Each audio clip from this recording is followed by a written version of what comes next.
حضرت امام احمد بن حنبل رضی اللہ تعالی عنہ فرماتے ہیں میں نے اللہ سے کہا کہ مجھے اپنی محبت عطا کر دے، تو اللہ نے مجھے اپنی اتنی محبت عطا کی کہ مجھے زوال عقل کا اندیشہ ہو گیا۔ پھر میں نے ایک دن کہا مالک مجھے اپنا اب قرب عطا کر دے، تو آواز آئی میرا قرب چاہتے ہو تو پھر قرآن پڑھا کرو۔ تو قرآن انسان کی ضرورت ہے، کیونکہ انسان کی سب سے بڑی ضرورت جو ہے وہ ہدایت ہے۔ ہدایت انسان کی وہ ضرورت ہے جس کو مانگنے کی تلقین کی گئی۔ اللہ سے رزق مانگنا چاہیے، لیکن کوئی نہیں مانگے گا وہ پھر بھی دیتا ہے۔ اللہ تعالیٰ سے دولت مانگنی چاہیے، کوئی نہیں مانگتا پھر بھی دیتا ہے۔ صحت مانگنی چاہیے، کوئی نہیں مانگتا پھر بھی دیتا ہے۔ لیکن ہدایت اتنی اہم ضرورت ہے کہ جسے میسر ہے اسے کہا گیا تو بھی مانگ۔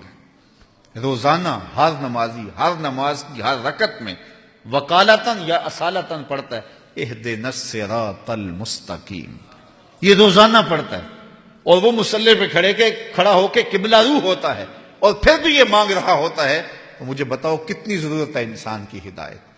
تو ہدایت انسانی ضرورت ہے، اور ضرورت کے لیے ہمیں محنت کرنی چاہیے، اور محنت کریں گے تو جھولی خالی نہیں جائے گی۔ اور اس کا بہت بڑا منبع اور بہت بڑا سرمایہ اور بہت بڑا چشمہ ہمارے پاس قرآن مجید کی صورت میں موجود ہے۔ میں ایک اور بات کروں، کسی نبی کا کوئی معجزہ اس نبی کی امت کے پاس آج موجود نہیں ہے۔ حضرت موسیٰ علیہ السلام کے معجزات تھے، ساتھ لے کے چلے گئے۔ حضرت عیسیٰ علیہ السلام کے معجزات تھے، ساتھ لے کے چلے گئے۔ چھوٹے معجزات نہیں، بڑے بڑے معجزات تھے۔ ید بیضا دیا گیا، اور پھر کوڑی کو ہاتھ پھیرتے شفا ملتی، نابینے کی آنکھوں پہ انگلی رکھتے روشنی اتر آتی، مردے کو ٹھوکر مارتے اٹھ کے باتیں کرنے لگ جاتے۔ کتنی بڑی بات ہے۔ حضرت موسیٰ علیہ السلام کا معجزات دیکھیے، عصا ہے کبھی سام بن جاتا ہے، کبھی جھاڑیاں اس سے توڑتے ہیں، کبھی پتے جھاڑتے ہیں، کبھی رات کو روشنی دیتا ہے۔ ید بیضا ہے، کیا کیا معجزات تھے۔ کبھی پتھر پہ مارتے ہیں تو پھٹ جاتا ہے، پانی کے چشمے پھوٹتے ہیں۔ لیکن آج عصائے موسوی بھی نہیں ہے، آج ید بیضا بھی نہیں ہے۔ آج جو ہے وہ معجزات نبیوں کے ان کی امتوں کے پاس نہیں ہیں، اور میرے نبی علیہ السلام کا سب سے بڑا معجزہ قرآن آج بھی اصلی صورت میں ہمارے پاس موجود ہے۔ یقین جانے قرآن کو چومنے کو جی چاہتا ہے، آنکھوں سے لگائیں، یہ وہ کتاب ہے جو میرے رسول کے سینے پہ نازل ہوئی ہے، اور اصلی صورت میں اپنی اصلی زبان میں انہی حروف کے ساتھ آج بھی موجود ہے۔ اور قرآن مجید کا فیض بھی ختم نہیں ہوا، اس کا اسی طرح فیض موجود ہے جس طرح پہلے موجود تھا، اور آج بھی وہ روشنی دیتا ہے۔ اور جب ہم اس کو تلاوت کرتے ہیں، اسی لیے فرمایا گیا راتوں کی تنہائیوں میں اٹھ کے قرآن پڑھو، اور قرآن پڑھتے ہوئے رویا کرو۔ فَإِن لَمْ تَبْكُوا فَتَبَاكُوا، اور اگر رونا نہ آئے تو رونے کی کوشش کیا کرو۔ حضرت داتا گنج بخش علی حجویری علیہ رحمہ سے کسی مرید نے کہا حضرت اگر رونے کی کوشش کریں پھر بھی رونا نہ آئے، فرمایا پھر مقدر پہ رویا کرو۔ اتنے سنگ دل ہو گئے ہو کہ قرآن پڑھنے سے تمہیں رونا نہیں آتا؟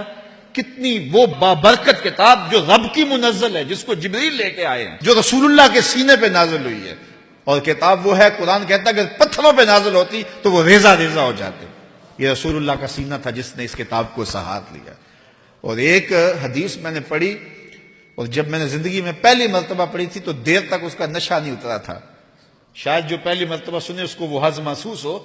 فرمایا قرآن اللہ کی وہ لٹکتی ہوئی رسی ہے جس کا ایک سرا تمہارے ہاتھ میں ہے، دوسرا سرا تمہارے رب کے ہاتھ میں ہے۔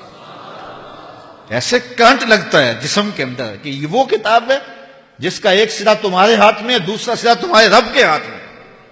تو یار یہ تاریں آ رہی نا بجلی کی کہ اس میں کرنٹ ہے، تو ان کو ہاتھ میں پکڑ لیں تو ایک سرا آپ کے ہاتھ میں ہے، لیکن دوسرا سرا پاور ہاؤس سے نہ جڑا ہوا ہو تو کچھ نہیں ہوتا، لیکن اگر دوسرا حصہ پاور ہاؤس سے جڑا ہو تو ہاتھ لگائیں گے تو کرنٹ پڑے گا۔